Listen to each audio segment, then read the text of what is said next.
Okay, so attacks on cryptographic hash functions.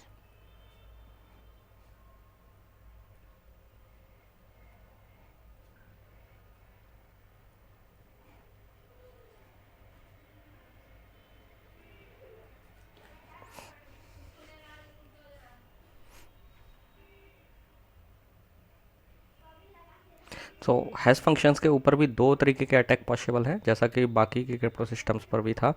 पहला है brute force attack.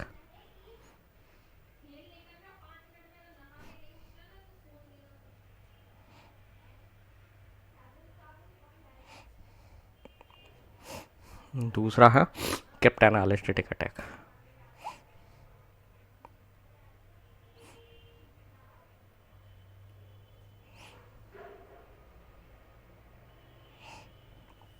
तो brute force attack जो है,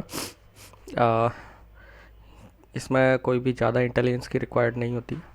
ब्रूट फोर्स अटैक में एक्चुअली क्या करते हैं कि हमारे पास सपोज एक हैश फंक्शन है and this is A domain of hash function and this is the codomain. ठीक है, और हैश फंक्शन क्या करता है, डोमेन से कोडोमेन में मैप करता है। नाउ जनरली जब भी हम एक हैश फंक्शन लेते हैं तो जो हैश फंक्शन क्रिप्टोग्राफी में हम चूज करते हैं तो उसका जो आउटपुट है वो फिक्स साइज का होता है। ओके, सो दैट मीन्स अगर हैश फंक्शन की जो वैल्यू है वो जनरेट होकर के आ रही है, that is H suppose, so H will be of fix length. तो H will be a fix length value. So जो हैश फंक्शन है क्रिप्टोग्राफिक हैश फंक्शन, उसका नेचर क्या है कि इनपुट साइज वेरिएबल होगा, इट कैन वेरी। एक minimum size होगा, उससे ज़्यादा का साइज भी हो सकता है। So input size will vary and output will be fix. So suppose output का साइज जो है एम बिट है। सो जनरली हम आउटपुट साइज से ही हैश फंक्शन को रेफर करते हैं। ओके, सो अगर हैश फंक्शन एम बिट का आउटपुट अगर दे रहा है तो हम कहते हैं कि this is a M bit hash function. Okay, so अगर फंक्शन एम बिट का है तो पॉसिबली आउट जो टोटल नंबर ऑफ आउटपुट्स होंगे वो कितने होंगे, 2 की पावर m। नाउ जो प्लेन टेक्स्ट साइज है, ये प्लेन टेक्स्ट स्पेस है, ये इसका साइज वेरिएबल होता है एंड इट कैन वेरी। हालांकि इसमें भी हम जनरली जब इन फंक्शन को इस्तेमाल करते हैं वी विल सी दैट कि यहाँ भी हम इनपुट साइज फिक्स कर देते हैं। Okay, so let's say input size n है, तो टोटल जो है नंबर ऑफ मैसेजेस जो है हम इस फंक्शन को दे सकते हैं वो होंगे 2 to the power n। And generally 2 की power n is very very larger than 2 की power m for any cryptographic hash function. Now cryptanalyst जो है brute force attack hash function पर किस तरीके से काम करता है, तो what we do, hash function में अटैक करने का काम मतलब क्या है कि हमें सपोज दैट सेंडर ने एक मैसेज सेंड किया, मैसेज है एम, और जब मैसेज सेंड कर रहा है तो उसके साथ में it will send a hash value concatenate करके एच। ओके, तो सेंडर क्या करता है, मैसेज एम का हैश निकालेगा, दैट मीन्स एच एम निकालेगा, और let's say H M is equal to H. So sender generally ये पेयर सेंड करता है रिसीवर को। अटैकर का काम क्या होता है, इस पेयर को कॉम्प्रोमाइज़ करना, इस तरीके से मैनिपुलेट करना कि मैसेज चेंज हो जाए और हैश वैल्यू वही की वही रहे, सो दैट रिसीवर इस मॉडिफाइड मैसेज को नॉर्मल मैसेज समझ करके एक्सेप्ट कर ले। ठीक है, तो जो अटैकर है उसका ऑब्जेक्टिव क्या है कि उसे ये जो एच है इसको चेंज नहीं करना है, बस उसे क्या करना है, एक ऐसा ये जो एम है इसके करस्पॉन्डिंग एक और एम फाइंड आउट करना है जिसके लिए एच वैल्यू सेम आए, हैश वैल्यू सेम आए। दैट मीन्स एक और एम मैसेज एम डैश वो आइडेंटिफाई करना चाहता है अटैकर, जिसके लिए एच एम डैश भी एच के बराबर हो। दैट मीन्स अटैकर का जो ऑब्जेक्टिव है वो क्या है, एक दूसरा मैसेज एम डैश पता करना to find a message m dash such that h m dash equal to h m equal to h।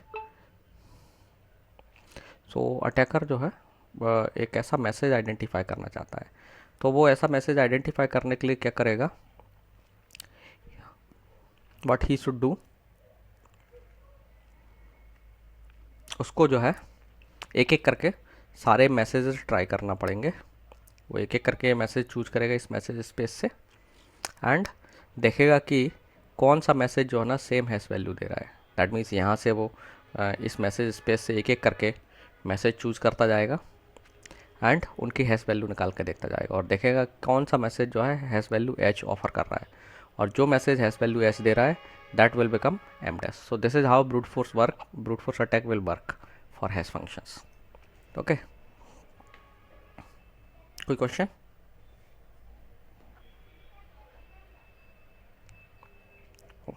Okay, now the problem with this approach is this kind of brute force attack is that क्योंकि m ये जो space है message space इसका already size बहुत ज़्यादा है, तो attacker can not afford to pick each and every message and उसकी हैश वैल्यू निकाले, क्योंकि उससे उसको काफ़ी टाइम लग जाएगा, क्योंकि ऑलरेडी ये मैसेज स्पेस है बहुत ज़्यादा है।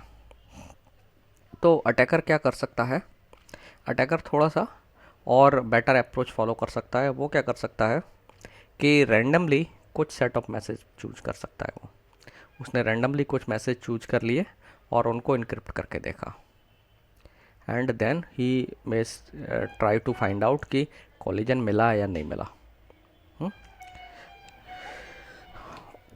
तो वो let's say attacker chooses K messages, वो रैंडमली उसने क्या किया, इसमें से के मैसेज चूज कर लिए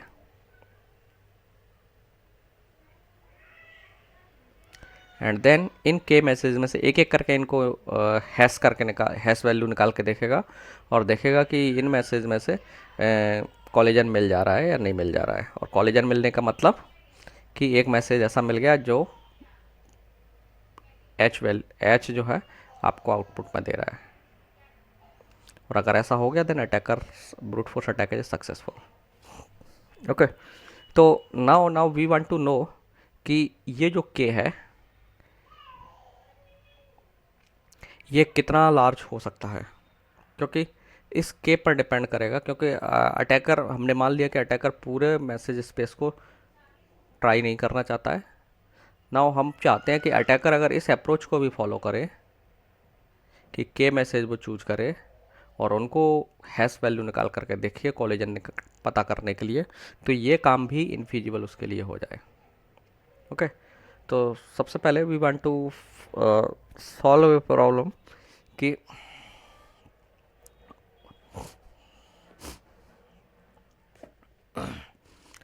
suppose that I want to give a generalized problem for that. So let's see that what is that problem.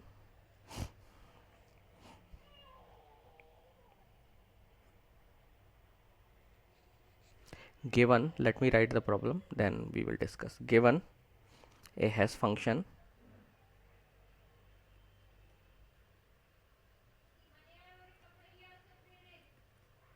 h with n possible output,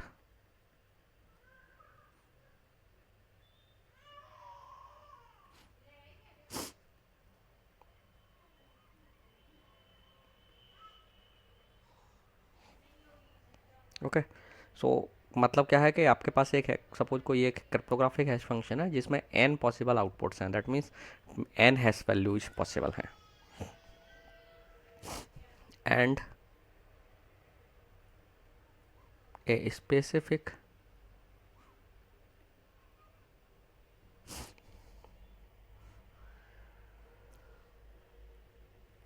value hx। Okay, so hx का मतलब क्या है, एक hash value है ये, hx is representing a hash value और x is some message. So message is actually a hash value for some message x। So आपको एक hx दिया हुआ है, दैट मीन्स एक हैश वैल्यू दी है if h is applied to k random inputs,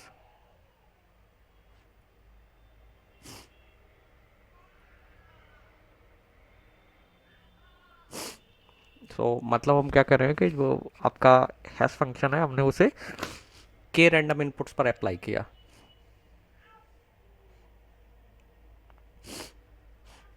then what must B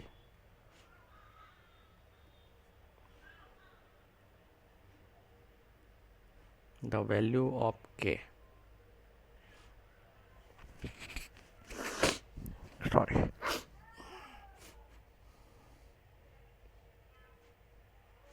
so that the probability that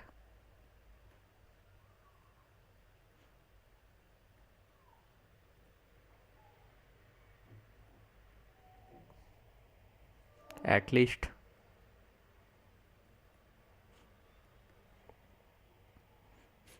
one input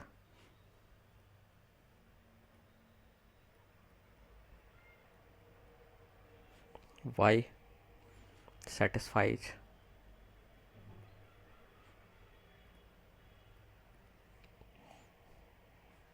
hx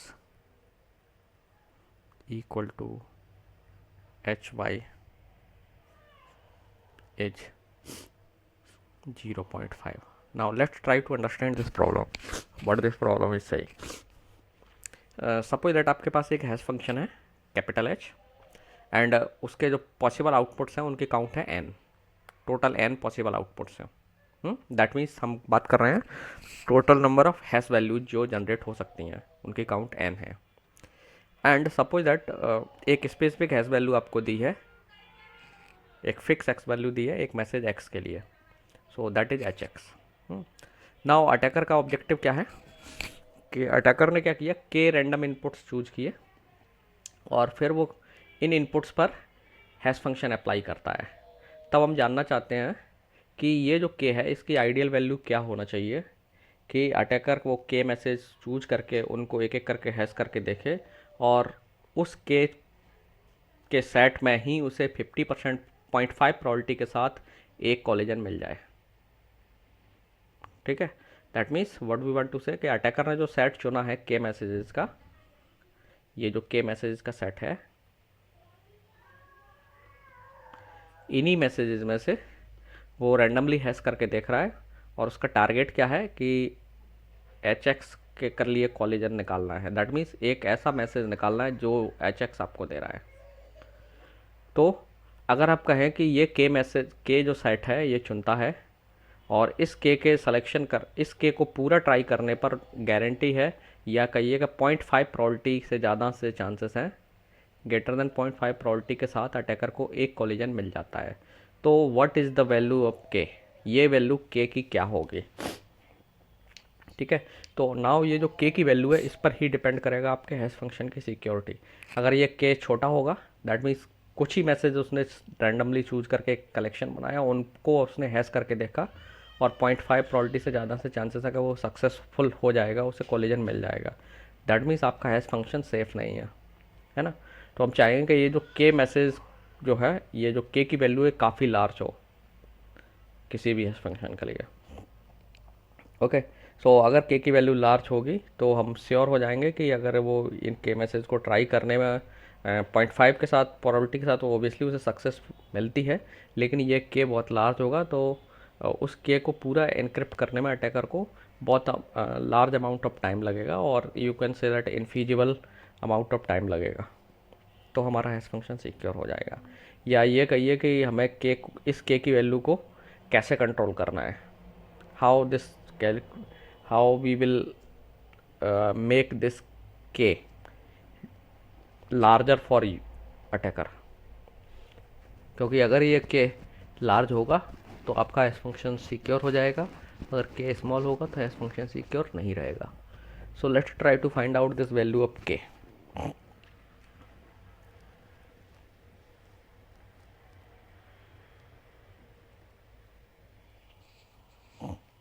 now what we are given, हमें एक मालूम है कि एक h is a hash function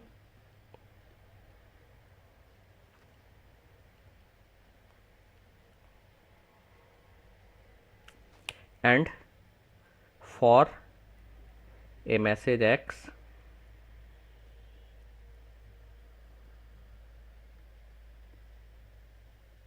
hash value is hx।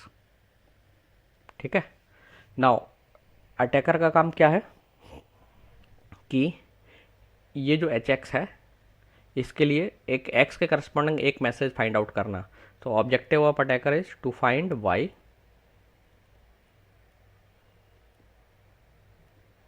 such that hx equal to hy।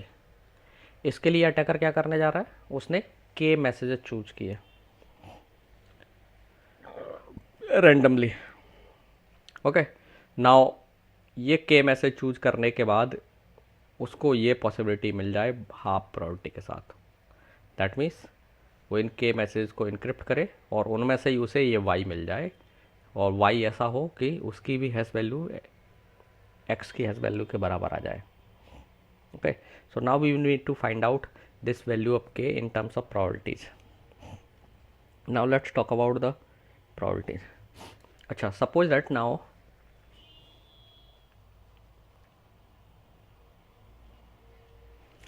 Attacker ने एक value चुनी, केवल एक मैसेज चुना रैंडमली सेट में से।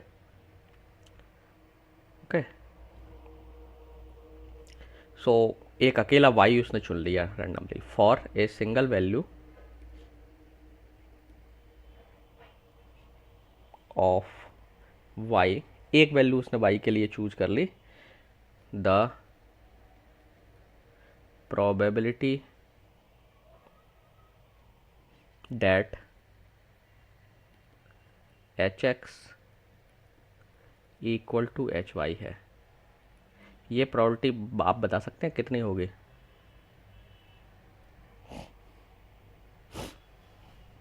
उसने मान लीजिए अटैकर ने क्या किया, एक ही मैसेज चुना है y और उसको हैश वैल्यू निकाल करके देखा और hy निकाला। नाउ hx और hy के इक्वल होने के कितने चांसेस हैं?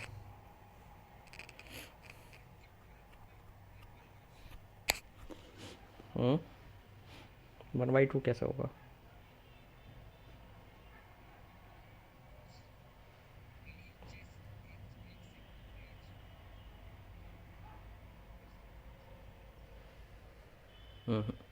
देखिए hx एक्चुअली क्या है कि आपके पास टोटल पॉसिबल हैश वैल्यू कितनी है। जैसा कि मैंने बताया हैश फंक्शन में n हैश वैल्यूज पॉसिबल है। We have n hash values, different hash values. ठीक है, नाउ हम कह रहे हैं कि हमने इसमें से एक कोई मैसेज चुन लिया और उसकी हैश वैल्यू निकाल ली। तो hx और hy के इक्वल होने के क्या चांसेस हैं? देखिए एक वैल्यू है और n पॉसिबल वैल्यूज हैं। तो n पॉसिबल वैल्यूज में से मैंने एक वैल्यू चुन ली और वो देखा कि वो इक्वल होंगे, उसके क्या चांस है? 1/n।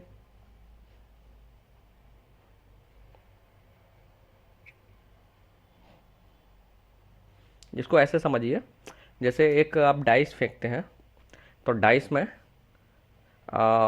जैसे मैंने कहा कि मेरे पास एक इनपुट है 1। अब मैं पूछ रहा हूँ दूसरी बार जब डाइस फेंक रहे हैं तो 1 आने के चांस कितने हैं, जिससे दोनों 1 मेरे इक्वल हो जाएंगे। एक तो मैंने एक डाइस पहले से फेंका हुआ है और मुझे मालूम है वो उसका आउटपुट 1 आ गया है। अब मैं दूसरा डाइस फेंकवाने जा रहा हूँ और दूसरा डाइस फेंकने पर मैं पूछ रहा हूँ कि आउटपुट 1 आने के चांस कितने हैं? 1/6 होगा ना। टोटल पॉसिबल आउटपुट में से ही कोई एक ही तो आएगा, है ना। तो जब मैं कह रहा हूँ कि मेरे पास hx ऑलरेडी है, एक वैल्यू इन n में से ही मैंने एक वैल्यू ले ली है। अब मैं कह रहा हूँ इनमें से कोई एक वैल्यू मैं चूज कर रहा हूँ randomly. n possible out values हैं, चॉइस हैं आपके पास, इनमें से एक चॉइस आपने निकाल ली और वो hx के बराबर आ गई, तो उसके चांस कितने हैं? 1/n। ओबियसली n चॉइसेस है ना आपके पास।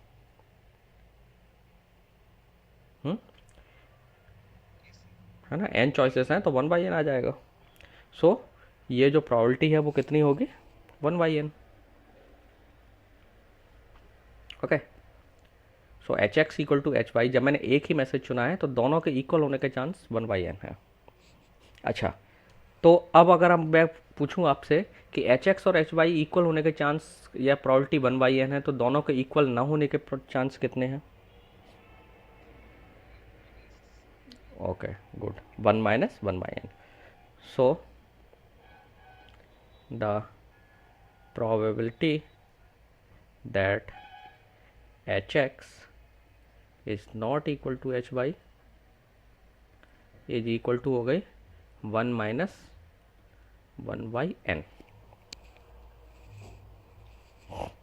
ओके,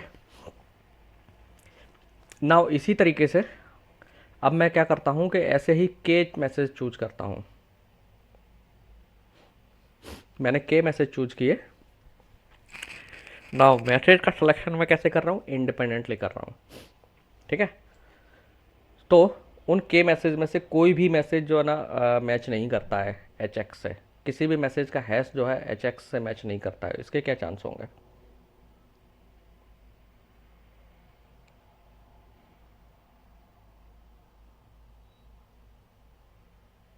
बताओ। मतलब मैंने वाई ऐसे ही वाई के रैंडम के वैल्यू चुने, के टाइम वाई चुने, ऐसे अलग अलग वाई चुने, अलग अलग के मैसेज चुने, तो उनमें से किसी के भी इक्वल ना होने के क्या चांस है? हम्म, 1 - देखिए ये सब जैसे ये क्या है कि मैसेज का सिलेक्शन मैं क्या कर रहा हूँ, इंडिपेंडेंटली कर रहा हूँ। तो H X is not equal to Y जो है ना, उसके ना होने के चांस, पहला मैसेज चुना उसके इक्वल ना होने के चांस 1 - 1/n है। अब मैंने पहला भी मैसेज चुना उसमें भी इक्वल नहीं आया, दूसरा भी मैसेज सिलेक्शन किया उसमें भी इक्वल नहीं आया, तो कितनी प्रोबेबिलिटी होगी? दो मैसेज चुने अब मैंने, दोनों ही के हैश वैल्यू एच एक्स के बराबर नहीं है, तो क्या होगा? चूंकि इवेंट्स इंडिपेंडेंट हैं, मैं एक एक करके मैसेज चूज कर रहा हूँ, सपोज दैट पहले मैंने एक मैसेज चुना, उसके इक्वल ना होने के चांस हो गए 1 - 1/n। इसके बाद एक और मैसेज चुना, तो उसके इक्वल ना होने के चांस कितने हो गए? दोनों को मल्टीप्लाई कर लीजिए, मल्टीप्लाई कर लीजिए इंटू 1 - 1/n। तो एक्चुअली ये इस तरीके से जो आप हम एक एक करके के मैसेज चूज कर रहे हैं, तो ये जो सिलेक्शन है वो इंडिपेंडेंट है। ठीक है, और जब इंडिपेंडेंट प्रोबेबिलिटीज होती है तो मल्टीप्लाई हो जाती हैं। तो इसका मतलब क्या हुआ? सो दो मैसेज चुनेंगे तब ये हो जाएगा 1 - 1/n into 1 - 1/n, that means 1 - 1/n का स्क्वायर। मतलब पहला मैसेज आपने चूज किया वो भी मैच नहीं हुआ और दूसरा भी मैच नहीं हुआ, तो दोनों प्रोबेबिलिटीज़ के मल्टीप्लाई कर लेंगे आप, मतलब दोनों में से कोई सा भी मैसेज का हैश वैल्यू मैच नहीं की। तो के मैसेज आपने इस तरीके से चुने एक एक करके रैंडमली, तो उनके भी हैश वैल्यू नहीं मिले, तो क्या तो उसकी प्रोबेबिलिटी कितनी हो जाएगी? सिमिलरली पावर आप रेज कर दीजिए के, similarly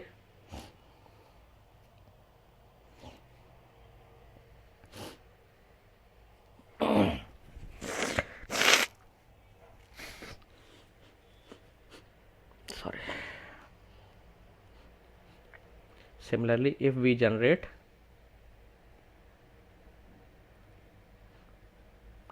k values of y independently,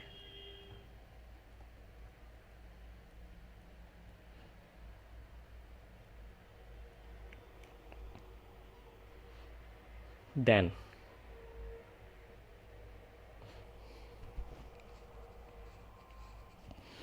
none of the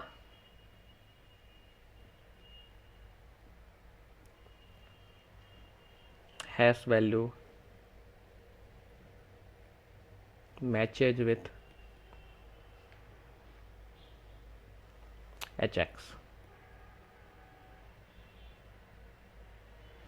then the probability that then the probability that probability लिखना है हमको यहाँ पर, वो कितना हो जाएगा? इस पर पावर हो जाएगा के,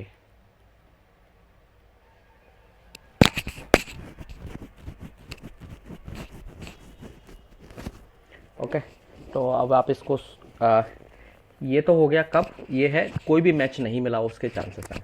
लेकिन अगर एक एटलीस्ट एक मैच मिले उसके चांस क्या होंगे?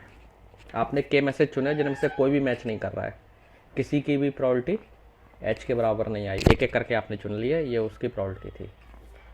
तो then the probability that, are you getting my point what I am trying to say, कि ये तो प्रॉबिलिटी क्या है कि आपने के मैसेज चुने एक एक करके, कोई भी मैच नहीं हुआ, उसकी प्रॉबिलिटी है। अब नाउ आपसे मैं पूछता हूँ कि एटलीस्ट एक मैच मिल जाए, उसकी क्या प्रॉबिलिटी होगी? तो कोई भी मैच ना मिलना और एक एटलीस्ट एक मैच मिल जाना, ये दोनों इवेंट्स कॉम्प्लीमेंट्री हैं। तो प्रॉबिलिटी क्या हो जाएगी एटलीस्ट एक मैच की? One minus this one, probability of getting at least one match is equal to 1 minus 1 upon n to the power k.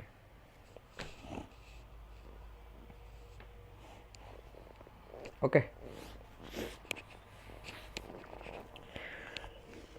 सो ये है हमारे फाइनल इक्वेशन जिसे हमें सॉल्व करना है और इससे हमें डिजायर्ड प्रोबेबिलिटी मिल जाएगी। ओके, तो सबसे पहले हमें ये जो सेकंड टर्म है इसको सॉल्व करना है, और ये आप जानते हैं इसे हम बाइनोमियल डिस्ट्रीब्यूशन से सॉल्व कर सकते हैं। बाइनोमियल डिस्ट्रीब्यूशन फॉर्मूला क्या है? 1 minus A to the power K equal to होता है 1 minus K A plus K into K minus 1 upon 2 का factorial A square minus K into K minus 1 K minus 2 upon factorial 3 A cube and so on. Now अब आपको मालूम होगा कि जब ए की वैल्यू जो है, ये आप देख सकते हैं ये मैच कर रहे हैं आप, जैसे ये आपका 1 हो गया और ये ए हो गया, ठीक है। बाइनोमियल फार्मूले में अगर आप देखें, अगर ए बहुत स्मॉल हो, ए स्मॉल होगा तो क्या होगा, ए स्क्वायर और ए क्यूब ये टर्म बहुत ज़्यादा छोटी नंबर्स हो जाएंगे, बहुत छोटे नंबर्स हो जाएंगे, और इनको जब इससे मल्टीप्लाई करेंगे स्मॉल नंबर से तो ये भी स्मॉल हो जाएगा। दैट मीन्स इन सब वैल्यूज़ को आप इग्नोर कर सकते हो, ए की पावर्स वाली वैल्यूज़ को, केवल ये जो वैल्यू है ये थोड़ी मीनिंगफुल रहेगी। So for small value of A,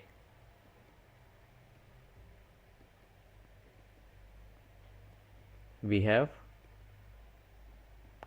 1 minus a to the power k is almost equivalent to 1 minus ka, ये होता है, ठीक है। तो अब अगर आप इस इक्वेशन पर ध्यान दें तो ये हमारा 1 हो गया, ये हो गया पूरा a। तो अब हम आते हैं यहाँ पर, अगर मैं इसे पी एन के से रिप्रेजेंट करता हूँ तो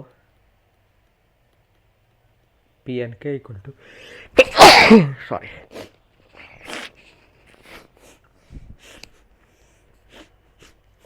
P N K equal to 1 minus, ये कितना हो जाएगा,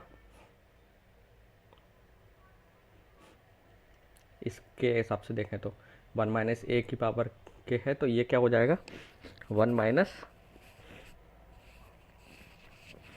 के बाई एन, है ना, मल्टीप्लाई हो जाएगा के का 1 बाई एन में, जैसे यहाँ हुआ ना ए में, यहाँ आपका ए ये हो गया, तो के 1 by N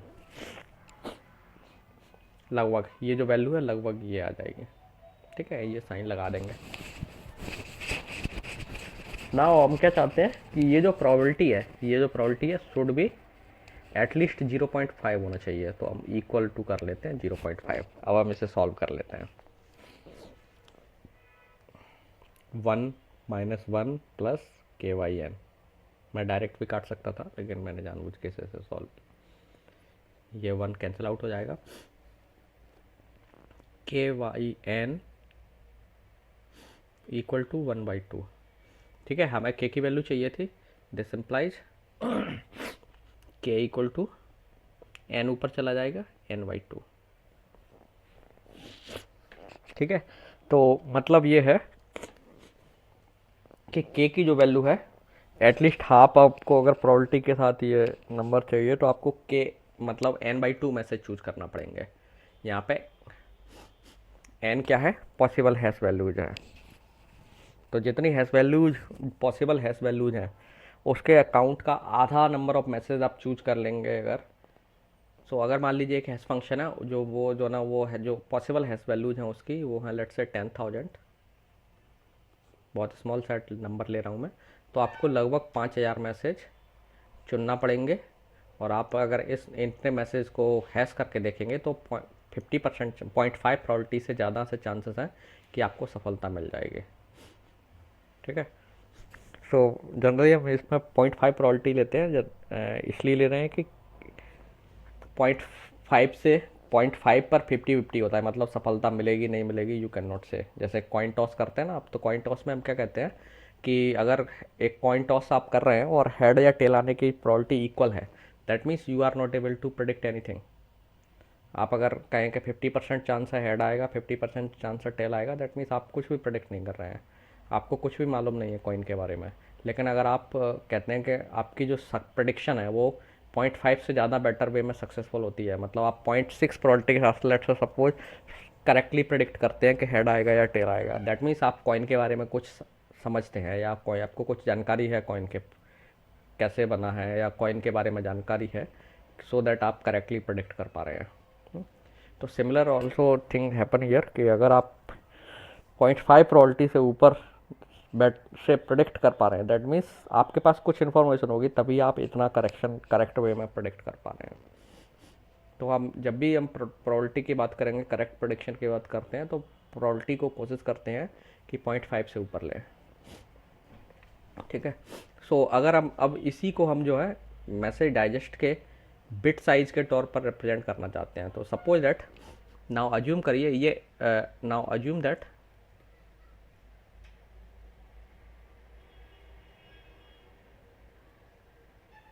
the size of hash value, each hash value is of m bits। तो इसका मतलब क्या हुआ, अगर हैश वैल्यू का साइज m बिट्स का है तो that means total hash value 2 की पावर m होंगी, और हमने माना है n है ये, तो 2 की power m equal to n। तो अब हम जो है ना ये जो k है इसको हैश फंक्शन का जो आउटपुट है उसके बिट साइज पर डिपेंड कर देंगे। सो दैट मीन्स अब इस फॉर्मूले में आप इसे इक्वेशन नंबर ए बोल सकते हैं, इसमें ये वैल्यू रख दीजिए सर। सो के इक्वल टू क्या हो जाएगा, n की जगह पे हम 2m रख देते हैं, 2 की पावर m/2, इसका मतलब हो गया 2 की पावर m-1। तो ये आ गया आपका हैश फंक्शन पर ब्रूट फोर्स अटैक। अगर आपको करना है अटैकर को तो कुछ ये पैरामीटर्स रहेंगे, वो के जो चुनेगा तो वो के जो है इतना होगा, के की वैल्यू अगर उसे 0.5 प्रोबेबिलिटी के साथ एक गारंटी चाहिए कि 0.5 प्रोबेबिलिटी से ज़्यादा चांस हो कि उसे कॉलिजन मिल जाए, तो वो इतने मैसेज चूज करेगा 2 की पावर m-1, जहाँ पे m क्या है, हैश फंक्शन का साइज। नाउ सपोज दैट आपको कहा जाए कि आपके पास एक हैश फंक्शन है जो 56 बिट का आउटपुट जनरेट करता है, दैट मीन्स हैश फंक्शन की जो वैल्यू है, हैश वैल्यू वो 56 बिट्स की है।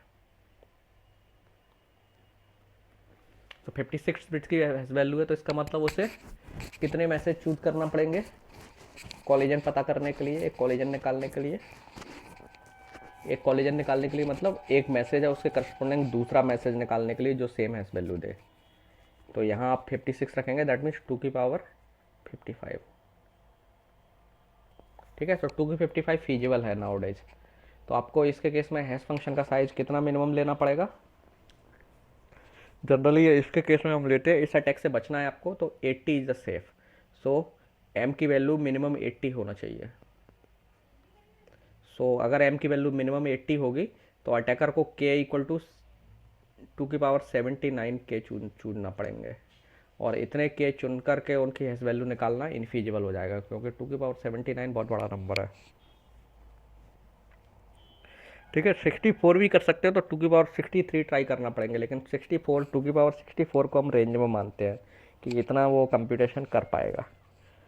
तो ये एक तरीके का अटैक है। तो इस अटैक से बचने के लिए हमें सिंपली क्या करना है, हैश वैल्यू का जो हैश फंक्शन जो हम चुनेंगे उसको ऐसा चुनेंगे जिसमें हैश वैल्यू जो है उसका मिनिमम साइज 80 बिट हो। ओके, सो ये जो अटैक है एक्चुअली, ये आपका कौन सा टाइप का अटैक है, वीक कॉलिजन वाला अटैक है। जिसमें वीक कॉलिजन आपको याद होगा, मैंने डेफिनेशन बताई थी। वीक कॉलिजन अटैक में क्या होता है, आपको एक हैश वैल्यू दी गई होती है, गिवन हैश वैल्यू होती है, मैसेज के करस्पॉन्डिंग आपको एक दूसरा आइडेंटिफाई करना होता है। नाउ एक और अटैक है इसी से मिलता जुलता, जिसे हम बोलते हैं बर्थडे पैराडॉक्स बेस्ड अटैक, या स्ट्रॉन्ग कॉलिजन अटैक कह सकते हो आप, स्ट्रॉन्ग कॉलिजन बेस्ड अटैक। जिसमें क्या करना है, हमारा ऑब्जेक्टिव है या अटैकर का जो ऑब्जेक्टिव है वो ये है कि वो कोई भी एक पेयर फाइंड आउट करना चाहता है। ठीक है, he just want to find out 2 messages M and M dash, एक pair of message attacker find out करना चाहता है एक हैश फंक्शन के लिए, सच दैट कि H M equal to H M dash. ये भी एक अटैक है ना, वो एक गिवन मैसेज के लिए नहीं, कोई भी एक पेयर के लिए, या कोई भी एक पेयर आइडेंटिफाई करना चाहता है मैसेजेस का जिनके लिए हैश वैल्यू सेम हो। So this attack is a different kind of attack, and this attack is more powerful, and इस अटैक से भी बचने के लिए हमें हैश फंक्शन का साइज को देखना पड़ेगा कि इस अटैक से बचना है तो हमें कितने बड़ा हैश फंक्शन लेना होगा। दैट मीन्स उसकी जो हैश वैल्यू है उसका बिट साइज कितना होना चाहिए। ठीक है, सो ये जो अटैक है, ये जो अटैक अब हम एक डिस्कस करने जा रहे हैं वो इसी टाइप का अटैक है जो कि आपकी स्ट्रॉन्ग कॉलिजन बेस्ड अटैक है। स्ट्रॉन्ग कॉलिजन बेस्ड अटैक का मतलब ये है कि नाउ आपके पास आप गिवन हैश वैल्यू पर नहीं जा रहे हैं, आप कोई भी एक पेयर आइडेंटिफाई करना चाहते हैं। ठीक है, आपके कोई फिक्स टारगेट नहीं है, you just want to identify और you just want to find out 2 messages from the message space जिनके लिए हैश वैल्यू सेम आ जाए। तो आप इस तरीके से अब एक और ब्रूट फोर्स अटैक लॉन्च करना चाहते हैं। सो this is another kind of brute force attack, जिसमें ये जो मैसेज स्पेस है, अब आप इसमें से कोई से भी 2 मैसेज चूज करना चाहते हैं। आप पहले वाले केस में डिफरेंस क्या था, वहाँ आपको दिया गया था एच एक्स, मतलब एक्स के करस्पॉन्डिंग हैश वैल्यू दी गई थी, और आपको अब इसी के अराउंड आइडेंटिफाई करना था कॉलिजन। लेकिन इस अटैक में अब आपके पास एच एक्स नहीं दिया, यू आर फ्री, आप कोई भी 2 मैसेज चूज कर लीजिए इसमें से और कॉलिजन निकाल लीजिए। सो नाउ हमारा अटैकर का ऑब्जेक्टिव क्या होगा, ही और she want to identify any pair of message X and Y such that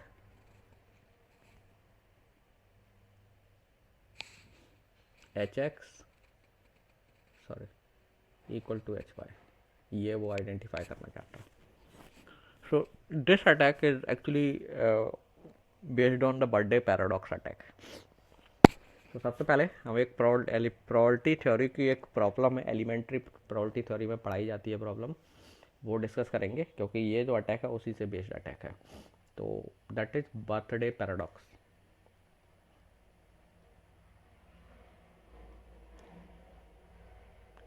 ये जो सब मैं डिस्कस कर रहा हूँ आपको, आपकी स्टॉलिंग की बुक जो है उसके चैप्टर के लास्ट में अपेंडिक्स में दिया हुआ है, स्टॉलिंग की बुक में। तो जैसे मेरे पास जो बुक है उसमें चैप्टर 11 के लास्ट में दिया हुआ है। अगर आपके पास हो सकता है कोई नया एडिशन होगा तो किस हो सकता है और कहीं दिया हो, तो आप देख लीजिएगा। ये डिस्कशन जो है वहीं दिया हुआ है, बर्थडे पैराडॉक्स।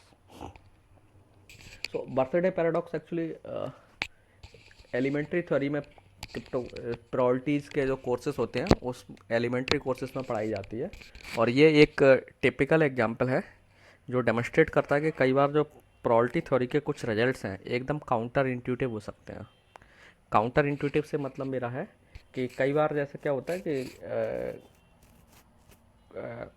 ऐसे जो रिजल्ट्स होते हैं जिसको हम एक्सेप्ट नहीं करते हैं या हमें वो एक्सेप्टेबल नहीं लगते हैं कि नहीं ऐसा कैसे हो सकता है, ये पॉसिबल ही नहीं है, ये वो रिजल्ट ही हमें मतलब अनडाइजेस्टेबल टाइप का रिजल्ट लगता है कि ये फिजिबल नहीं है या ये ऐसा कैसे हो सकता है, ऐसा नहीं है। तो हमारे वो इंट्यूशन के अगेंस्ट जाता है। सो जैसे कि let's talk about this problem and मैं इसका रिजल्ट पहले आप ही से पूछूंगा, आप बताइएगा। सपोज दैट कि आपके पास आपका एक ग्रुप है, you have a group of people,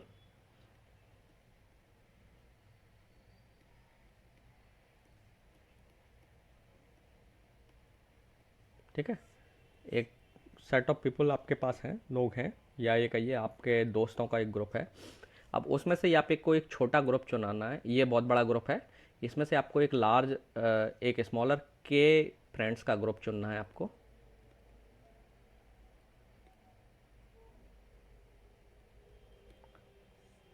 और कैसे चुनना है? Such that any at least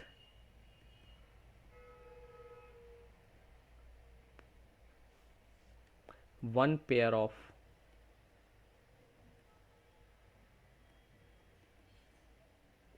friends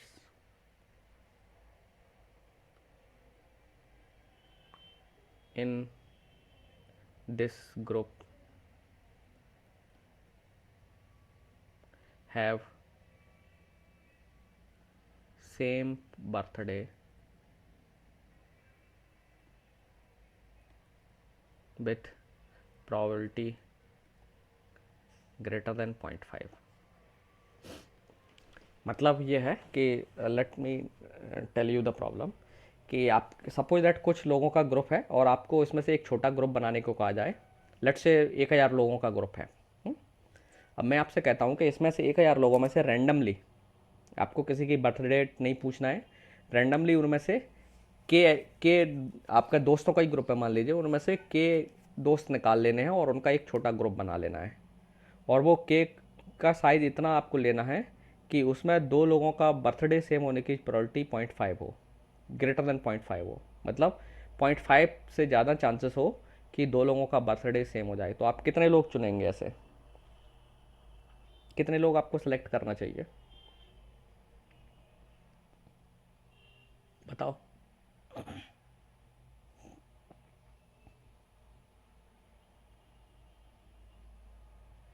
सुन पा रहे हैं आप लोग मुझे?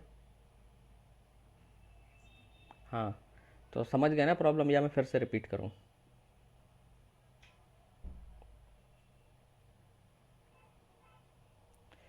आपको के फ्रेंड्स का एक ग्रुप बनाना है, ओके, और वो ग्रुप ऐसा होना चाहिए कि उसमें 0.5 प्रोबेबिलिटी से ज़्यादा हो, चांस हो, 0.5 से ज़्यादा चांस हो कि दो लोगों का बर्थडे सेम हो।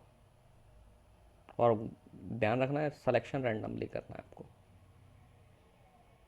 तो ऐसे कितने लोग चुनना चाहिए आपको? अच्छा, मैं थोड़ा सा आपका काम आसान कर देता हूँ। आपको मालूम है ना कि 365 दिन होते हैं, हम लीप ईयर को छोड़ देते हैं, ठीक है ना? 365 दिन होते हैं, तो लोगों के बर्थडे 365 हो सकते हैं अलग अलग। किसी का बर्थडे 1 जनवरी होगा, किसी का 2 जनवरी होगा, किसी का कुछ होगा, किसी का कुछ होगा, किसी का 31 दिसंबर होगा, किसी का 30 दिसंबर होगा, एंड सो ऑन, है ना? सो टोटल बर्थडे की डेट्स कितनी हो सकती हैं? अलग अलग डेट्स 365, है ना? अब आप सोचिए कितने लोग चुने जाएं कि आपको दो लोगों का बर्थडे सेम मिल जाए आपके ग्रुप में। कितने मिनिमम लोग चुनोगे आप?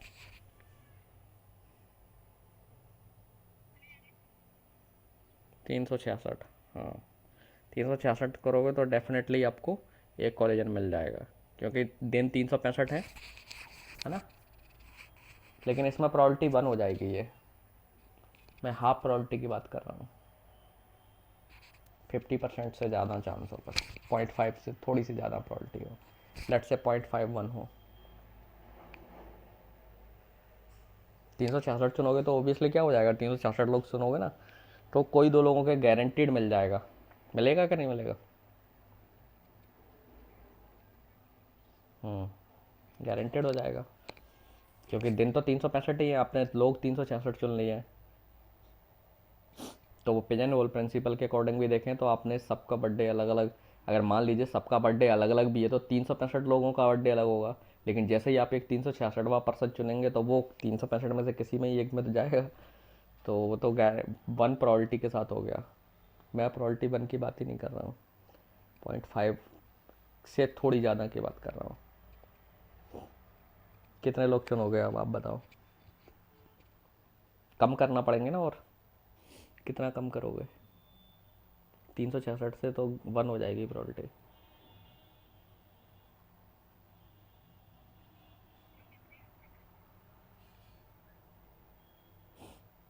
हम्म।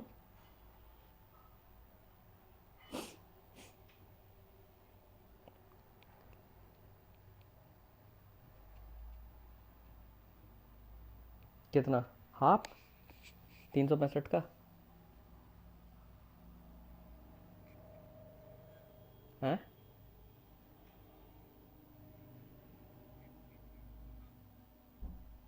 83?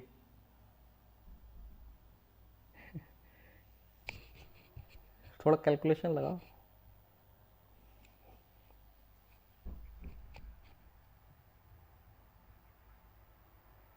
हम्म। इसका आंसर मैं आपको बता देता हूँ, इसका आंसर है 23। 23 लोगों को आप ऐसा ग्रुप बनाएंगे रैंडमली चूज करके तो 0.5 प्रोबेबिलिटी से ज़्यादा चांस है कि दो लोगों का बर्थडे सेम हो जाएगा।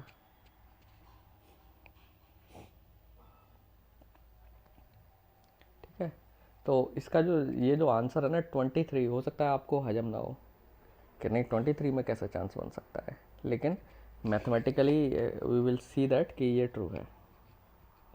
तो आज तो टाइम नहीं है, तो हम लोग नेक्स्ट क्लास में इसे डिस्कस करेंगे। तो मैं आप लोगों को सजेस्ट करूँगा, ये थोड़ा सा मैथमेटिकल है तो प्रॉबिलिटी हो सकता है आपको आज का डिस्कशन में प्रॉबिलिटी में डिफ़िकल्टी हो समझने में, लेकिन प्रॉबिलिटी को मैंने आपको पहले भी बोला था कि आप लोग इसको पढ़ लीजिएगा प्रॉबिलिटी थ्योरी को। तो कल भी हम प्रॉबिलिटी के ही बारे में बात करेंगे, कल मतलब जब भी नेक्स्ट क्लास होगी उसमें। तो इस प्रॉब्लम को सॉल्व करने में भी प्रॉबिलिटी थ्योरी की ज़रूरत पड़ेगी, तो आप लोग थोड़ा सा रिवाइज करके आइए प्रॉबिलिटी थ्योरी। ठीक है, तो थोड़ा सा और ज़्यादा हार्ड कॉन्सेप्ट इस्तेमाल करेंगे प्रॉबिलिटी का। तो आज यहीं क्लोज करते हैं।